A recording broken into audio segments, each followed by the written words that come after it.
Bonjour les 6e B. Alors j'ai eu plusieurs questions sur la page 13 et la page 14. Je sais que tout le monde ne m'a pas encore rendu, mais il faut que je fasse un petit point pour aider ceux qui sont bloqués. Donc, j'espère que vous avez regardé les petites vidéos que je vous ai données du tableau sur l'escalier, qui permet effectivement de comprendre la méthode de Zoro. Mais sinon, on peut effectivement tout simplement recourir aux additions, peut-être que vous avez vu au primaire. Alors, je vais vous montrer. Donc, on va prendre le premier exemple ici. Normalement, il ne pose pas de difficulté. 15h32, pour avoir l'heure d'arrivée, je vais ajouter 2h25 minutes. 15h32, mettons que le train part à 15h32. Je sais que la durée du trajet dure 2h25 minutes. Donc, oui, alors j'ai déjà écrit, mais on va vérifier ensemble que je ne me suis pas trompée. Donc, je vais faire une addition. 15h32 plus 2h25 minutes. Je fais bien attention, comme dans une addition normale, à bien aligner les unités avec les unités, les dizaines de minutes avec les dizaines de minutes, les heures avec les heures et les dizaines d'heures avec les dizaines d'heures. Et puis je vais avoir une addition qui va être comme dissociée, puisque je vais additionner les minutes entre elles et les heures entre elles. Ici, on va voir que c'est un cas très simple, puisque 2 plus 5 égale 7, 3 plus 2 égale 5. J'ai donc 57 minutes ici. Tout va bien parce que je n'ai pas dépassé le 60 minutes, qui est 60 minutes correspondant à 1 heure. 15 heures plus 2 heures, ça fait bien 17 heures. Donc j'obtiens une heure d'arrivée pour mon train à 17h57 minutes. Ça ne pose aucune difficulté normalement. En revanche, j'ai pris donc l'exemple C. Départ à 12h19 et durée de trajet de 6h48 minutes. Si je fais l'addition donc du nombre de minutes, 9 plus 8, 17. Je pose 7. Je retiens 1, 4 plus 2, 4 plus 2, 6, 67 minutes. Alors là, ça fait tilt, puisque 60 minutes étant 1 heure, on va plutôt dire qu'on a 60 minutes 1 heure et 7 minutes. Et on va additionner les heures entre elles, donc on obtient 12 plus 6, 18 heures. Donc on ne reste pas comme on l'a souligné juste avant avec 18 heures et 67 minutes, mais on vient dire qu'on a 18 heures plus 60 minutes plus 7 minutes, ce qui nous donne 18 heures plus 1 heure plus 7 minutes, soit 19 heures et 7 minutes. Et on va vérifier ce que Madame Queblé a fait dans son cahier. Et on est bon.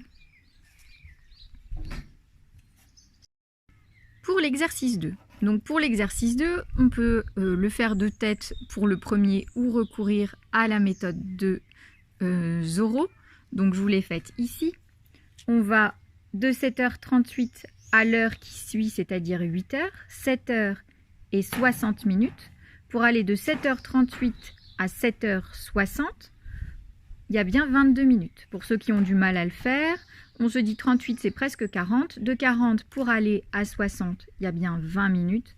Et on rajoute les 2 minutes de 38 pour aller à 40. Donc 22 minutes.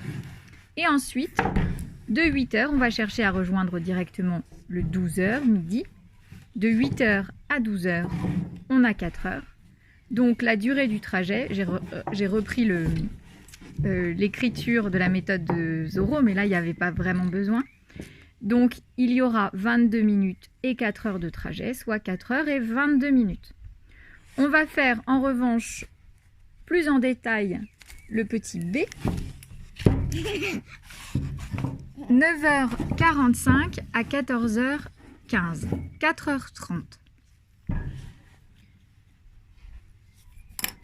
Donc, de 9h45, je souhaite aller à 10h, l'heure la plus proche, 9h et 60 minutes.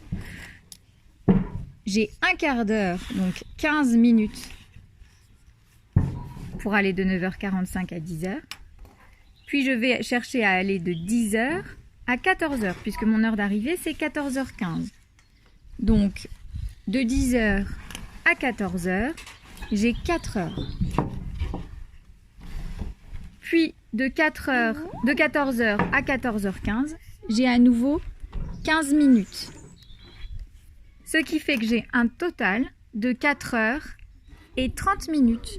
4 heures plus 15 égale 4 heures et 30 minutes.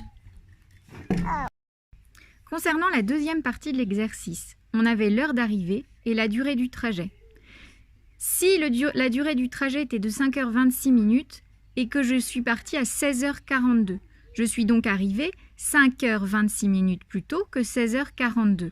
Intuitivement, je vais poser une soustraction. 16h et 42 minutes moins 5h et 26 minutes. Je prends soin d'aligner toujours mes unités avec mes unités, mes dizaines de minutes avec mes dizaines de minutes, idem pour les heures. Ici, donc peu importe la technique opératoire que vous utilisez pour les soustractions, il faudra bien faire attention au fait qu'il y ait une retenue. Donc 6 minutes pour aller à 2, ça n'est pas possible. Donc 6 pour aller à 12. Soit vous reportez votre retenue sur le 2 qui devient 3. Soit vous reportez votre retenue et vous la soustrayez à la dizaine qui n'est non plus à 4 mais à 3. Peu importe. Donc on obtient 6 et donc là, de 2 pour aller à 3 ou de 3 pour aller à 4, on obtient bien 16 minutes. Quant à ceux qui le font de tête, il n'y a pas de problème. 26 pour aller à 42, ceux qui disent directement 16 minutes, c'est parfait. Ensuite, 16 heures moins 5 heures, j'obtiens 11 heures. Je vérifie que je suis bien d'accord avec ce que j'avais fait. Je suis bien d'accord avec ce que j'avais fait. Mais on était sur un cas très simple. Je passe au cas un tout petit peu plus complexe où j'ai 10h45 pour 1h53 minutes de trajet. Donc si j'arrive à 10h45 minutes, je suis partie 1h53 minutes plus tôt. Je pose ma soustraction. Donc de 53 pour aller à 45 minutes. On se rend bien compte qu'il y a un problème.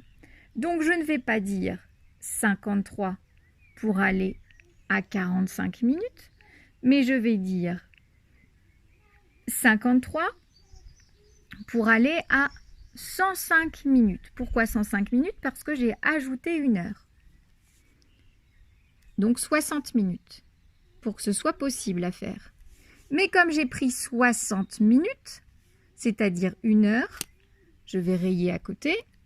Je n'ai plus que 9 heures et 105 minutes. Je dis plus que, mais c'est exactement équivalent. 10 heures et 45 minutes. C'est bien la même chose que 9 heures et 105 minutes. Pourquoi je l'écris comme ça? Parce que ça m'arrange maintenant, je n'ai plus de problème. Je peux bien dire combien de minutes pour aller de 53 minutes à 105 minutes. Donc, 3 pour aller à 5, 2. Et 5 pour aller à 10, et bien 5. Donc, de 53 minutes à 105 minutes, j'ai bien 52 minutes.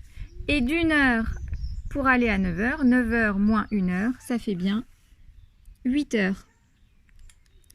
Je suis donc partie à 8 heures et 52 minutes et je suis arrivée à 10h45. C'est bien ce que j'avais noté ici. Pour l'exercice 3, je n'ai pas noté de difficulté particulière. Dans ce que vous m'avez rendu, c'était tout à fait correct. Il faut bien se souvenir qu'une semaine, c'est 7 jours, 15 jours, c'est 24 heures, que 1 heure, c'est 60 minutes, et que 1 minute, c'est 60 secondes. Et on pourra même retenir aussi qu'une heure, c'est 60 minutes, et c'est 60 fois plus de secondes, donc 60 fois 60, c'est-à-dire 3600 secondes. Ça peut être intéressant de le retenir parce que ça permet de simplifier les calculs quand on a directement des calculs, des conversions d'heures en secondes et inversement à effectuer. Concernant l'exercice 4, il n'y avait pas de difficulté particulière. Il fallait additionner, comme on l'a présenté à l'exercice 1, donc les secondes avec les secondes, les minutes avec les minutes, et bien penser à convertir. Une fois qu'on avait dépassé les 60 secondes et les 60 minutes. Donc, une fois qu'on a bien compris ce système-là, la seule chose sur laquelle il faut être vigilant, c'est que le premier de la course est celui qui a mis le moins de temps à la faire. Donc, je vais mettre en premier la plus petite valeur et ainsi de suite.